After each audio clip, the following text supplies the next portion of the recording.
Now we're going to take a look at a more complicated word problem. We got Janine. She worked 15 hours last week.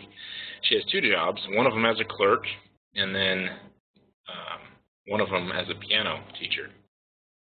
So she did 15 hours. So what that means, you kind of got to break it down and see two different equations happening here. We've got her job as a clerk and her job as a piano. So C and P, I'm going to call these are her different jobs, and this is how many hours she worked as a clerk. And then this is her hours as piano teacher.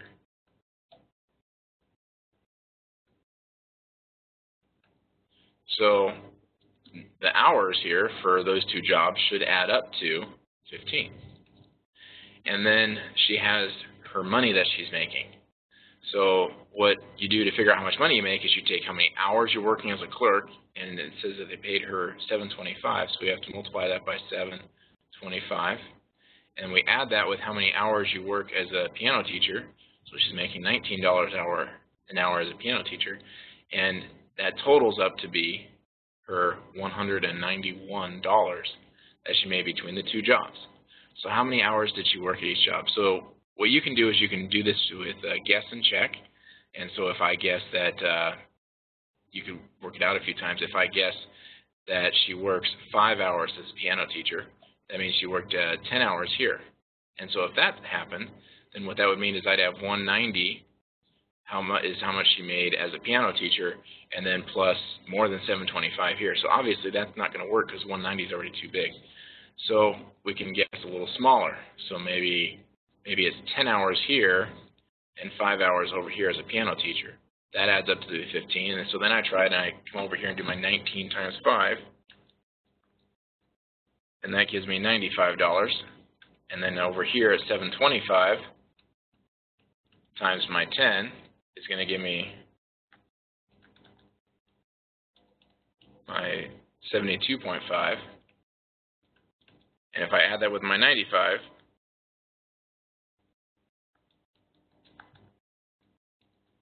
you should end up with 167.5. And now I'm too low. So I got to kind of balance somewhere in the middle. And what I like to see is that I've got a final answer that has no decimal in it. So that means I've got to have an even unit of 4 over here, maybe like 8, because that will get my 25 cents to turn into a whole dollar amount. So I'm going to go with 8. So let's say I have 725 times 8 hours. And if I have 8 hours there, that means that I have 7 hours times the 19. So 19 times 7 hours, because 8 plus 7 is 15. And then let's see how that works out. So 19 times 7 gives me 133. And then my 7.25 times 8 gives me 58. And if I add my 58 and my 133, I end up with my 191 that I was looking for. So that's a trial and error way of doing it. There is a solving by systems method that you could use also. If it's completely algebra, what you would do is you'd have to get a variable alone, like C equals 15 minus P, and then you end up substituting for one of your variables and then solving from there. But that's a little bit more algebra than what we're going to be dealing with here in this particular lesson. So now we come to the situation with Heather, who she's got $6,600 broken up into 2 investments, one giving her 7% and the other one giving her 6%. Now in this situation, her return is $442. How much does she have in each investment? And we're talking about simple interest here, where it's just straight multiplying. So what that means is we've got 2 values that we've got value. So investment 1, we'll call X. So this is first investment, investment 1. And then we've got a second investment, Y.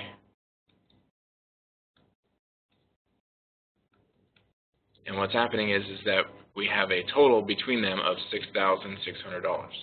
So I'm going to set this up very similar as the last problem. So investment 1 gets a 7% interest. So to grow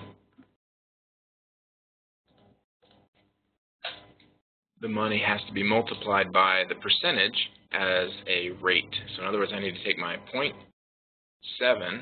my 7.0% and turn it into 0.07.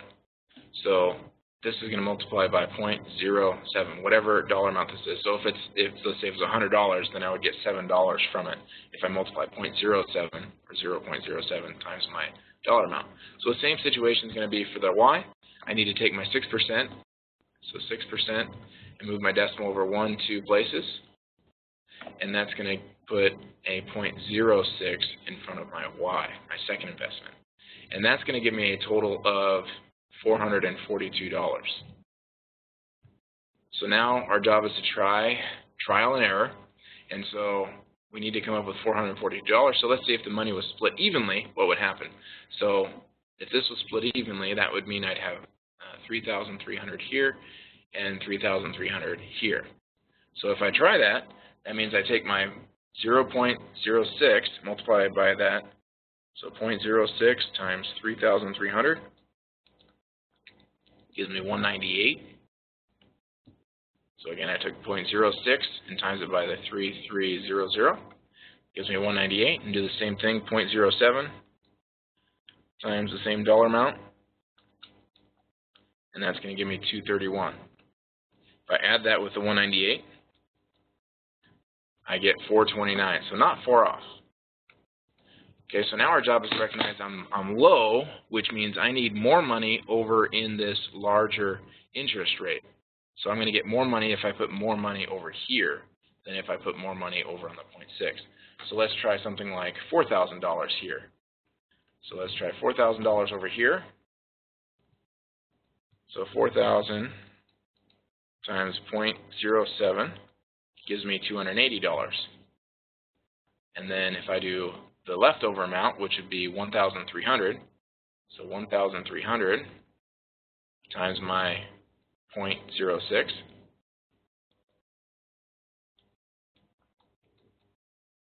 I'm sorry, the leftover amount's 1,600. I was looking at the last number. 1,600 times 0.06, so 1,600 times 0.06 should give me $96. And if I add that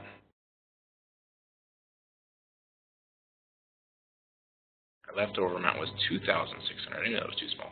2,600. 2,600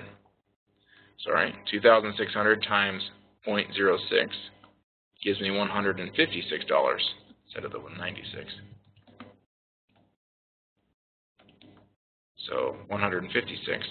Add my 280, and I get $436. So I'm close, but not close enough. So let's jump, say, $600.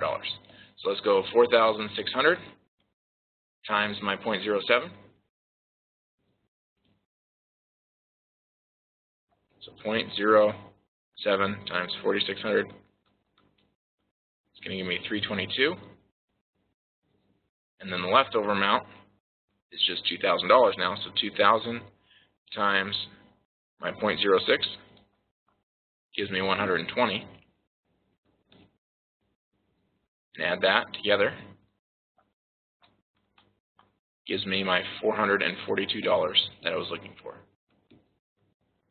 So what that looks like is I put my first investment got 4,600 and my second investment got $2,000 to give me my total of the 442.